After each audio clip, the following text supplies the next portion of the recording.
ఈ 16 నామాల్ని ఎవడు చదువుతున్నాడో వాడికి విఘ్నములు రాకుండా వాడు జీవితంలో చేరవలసినటువంటి స్థానమునకు చేరుకుంటాడు.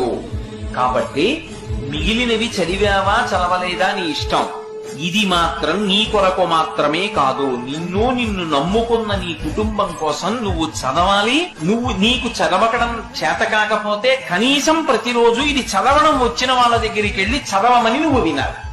చెప్పి సుముఖశ్చైకదంతశ్చ కపిలూక జగన్నకః లంబోదరశ్చ వికటో విఘ్నరాజో గణాధిపః ధూమకేతుర్గణాధ్యక్ష ఫాలచంద్రో గజాననః వక్రతుండ శూర్పకర్ణో హీరంబ స్కందపూర్వజః షోడశైతాని నామాని యప్పఠేత్ శృణుయాదపి విద్యారంభే వివాహే చ ప్రవేశే నిర్గమే తథా సంగ్రామే సర్వకార్యేషు విఘ్నస్తస్య నిజాయతే.